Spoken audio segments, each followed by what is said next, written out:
que aconteceu foi o seguinte, enquanto eu estava na casa dos meus pais, os festivais da Record, que eram a televisão em preto e branco, a gente só assistia assim de longe, né? Eu nem morava no centro da cidade, não podia ir pessoalmente ao Teatro Record para ver o programa Jovem Guarda, para ver os festivais e tudo mais. A gente já era contagiado por aquele clima, né, de liberação, né, tanto do programa Jovem Guarda quanto dos festivais.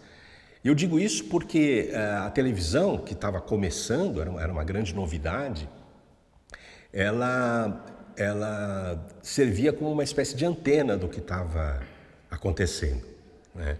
E nós estávamos passando por uma transformação muito grande, não só na música, né? O reflexo da contracultura nos anos 60, ele foi chegando no Brasil meio lentamente, né? Então, quem trouxe realmente o lado da liberação dos costumes para a contracultura brasileira não foi a Jovem Guarda, não foi aquele rock inicial dos anos 60, foi o tropicalismo.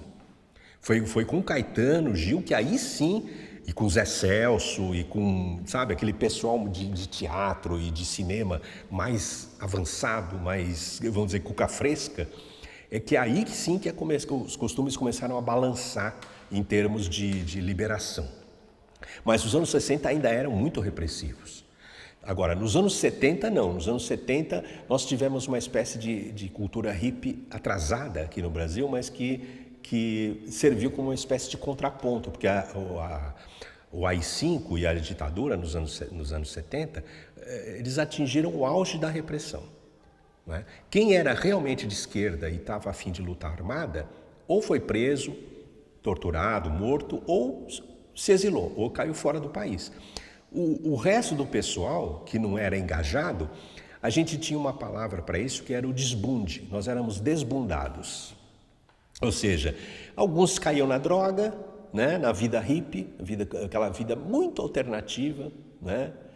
E a gente, vamos dizer, era uma válvula de escape, mas ao mesmo tempo que possibilitava entre nós uma liberação total mesmo, uma coisa muito mais descompromissada, né?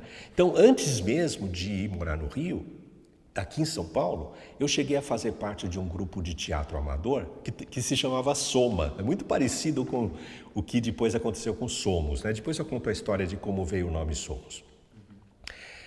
Esse grupo Soma era integrado pelo Pascoal da Conceição, que hoje é um ator conhecido, né? E ele era muito influenciado pelo Zé Celso, né? Que tinha aquela visão absolutamente anárquica, né? Hedonística. E aquilo ajudou muito, porque a gente fazia um teatro do absurdo, a gente montava peças de Ionesco, Beckett, Arrabal, e aquilo me soltou muito, foi uma carga assim, que eu tirei de cima e me ajudou a encarar o mundo com olhos livres, como diria Oswald de Andrade, né? E aí, quando eu fui para o Rio, o clima que se tinha em Santa Teresa era realmente de uma cultura hippie. Até no vestuário, as pessoas usavam aquelas roupas muito soltas, muito floridas, muito coloridas, né? Já era uma espécie de arco-íris na roupa mesmo.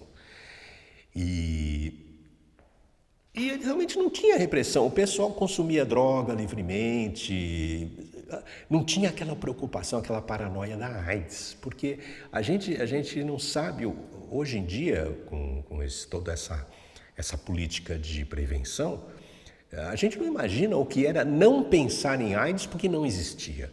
Era muito mais livre, né? Só depois que eu voltei para São Paulo, que o Grupo Somos já existia, o Lampião já existia, é que começou a se falar de AIDS.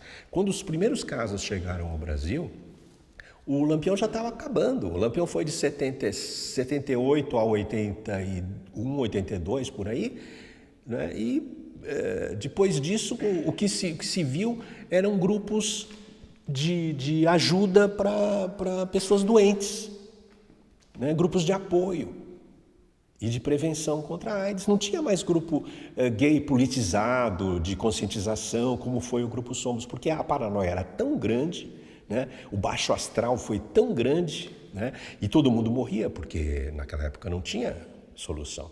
Então, os nossos amigos iam morrendo à nossa volta, né? Era um negócio assim terrível, né? Era muito broxante.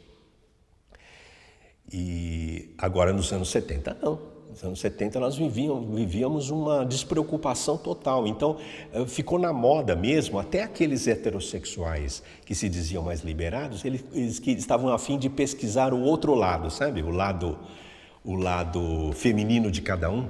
Então havia uma disponibilidade dos heterossexuais para experimentar, né? E não só no meio artístico, não. Em geral, havia uma liberalização mesmo, né? Nós vivemos um clima muito favorável. Só que depois veio o reverso, né? Veio o reverso da medalha. Foi uma água fria na fervura nos anos 80.